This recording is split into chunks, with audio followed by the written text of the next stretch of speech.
আসসালামু আলাইকুম। Welcome to my channel ম্যাপ ট্রাইপলেস। আজ আমি টেক্সটাইলের একটি গুরুত্বপূর্ণ বিষয় নিয়ে আলোচনা করব।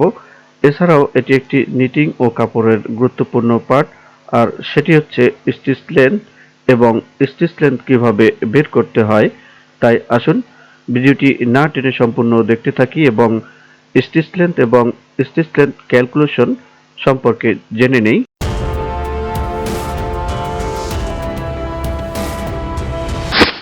What is stitch length? Stitch length key. The length of yarn required to produce a complete knitted loop, that is knitted loop and sinker loop, is known as stitch length or loop length. এখানে একটি সম্পূর্ণ knitted loop তৈরি করতে সুতার দৈর্ঘ্য প্রয়োজন, যা stitch length বা লুপ লেন্থ হিসেবে পরিচিত। এখানে একটি সম্পূর্ণ নিটেড লুপ অর্থাৎ নিডেল লুপ এবং সিঙ্কার লুপ, এই সম্পূর্ণ নিডেল লুপ তৈরি করতে নিডেল এবং সিঙ্কারের প্রয়োজন হয় এবং এই নিডেল এবং সিঙ্কারের সহায়তায় যে একটি সম্পূর্ণ লুপ তৈরি করা হয়, এই লুপ তৈরি করতে যতটুকু সুতা প্রয়োজন ওই সুতার দৈর্ঘ্যকে আমরা এখানে স্টিচ লেন্থ বলে থাকি বা স্টিচ লেন্থ বা লুপ লেন্থ হিসাবে পরিচিত।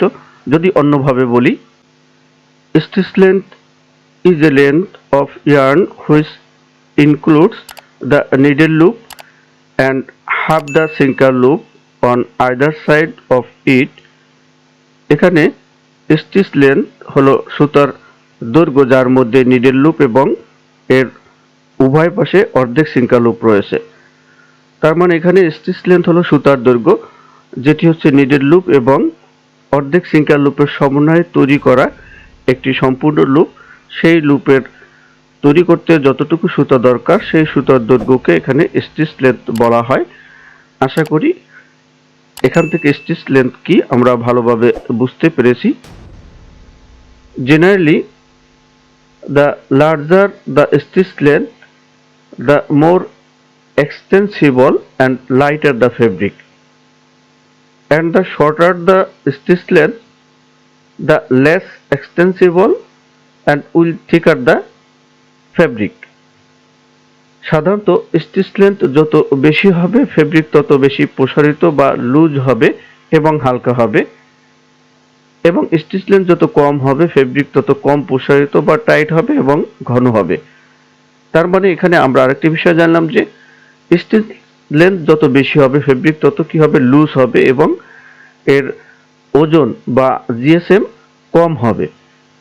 আর স্টিচ লেন্থ যত কম হবে ফেব্রিক তত কি হবে, টাইট হবে। আর ফেব্রিক টাইট হলে ফেব্রিকের ওয়েট বা জিএসএমটা বেশি হবে। তার মানে এখানে বিষয়টা ক্লিয়ার, স্টিচ লেন্থের উপরে ফেব্রিকের অনেক কিছু ডিপেন্ড করে। স্টিচ লেন্থ যত বেশি হবে ফেব্রিক তত লুজ হবে এবং জিএসএম কম হবে, আর স্টিচ লেন্থ কম হলে ফেব্রিক টাইট হবে এবং এর ওয়েট বা জিএসএম বেশি হবে।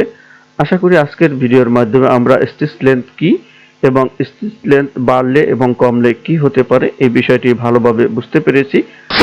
Stitch length calculation formula, stitch length কিভাবে বের করতে হয় তার একটি ফর্মুলা দেখে নেব। এখানে স্টিচ লেন্থ সমান সমান 590.5 গুণ 16 ভাগ 0.8 গুণ জিএসএম গুণ ইয়ার্ন কাউন্ট। 590.5 গুণ 16 গুণ করলে গুণফল পাচ্ছি 9448 ভাগ 0.8 গুণ 160, এখানে হচ্ছে জিএসএম গুণ 28 হচ্ছে এখানে ইয়ার্ন কাউন্ট। 0.8 গুণ 160 গুণ 28 গুণ করলে গুণফল আমরা পাচ্ছি 3584। 9448কে 3584 দ্বারা ভাগ করলে ভাগফল পাচ্ছি 2.64। তার মানে এখানে স্টিচ লেন্থ হলো 2.64। আশা করি এই ফর্মুলা থেকে আমরা সকলেই ক্যালকুলেশনটি বের করতে পারবো স্টিচ লেন্থের। যদি ভিডিওটি দেখে ভালো লেগে থাকে তাহলে অবশ্যই আমার চ্যানেলটি সাবস্ক্রাইব করবেন এবং পাশে থাকা বেল বাটনে ক্লিক করে রাখবেন যাতে পরবর্তী ভিডিও নোটিফিকেশন অটো পেয়ে যান। আল্লাহ হাফেজ।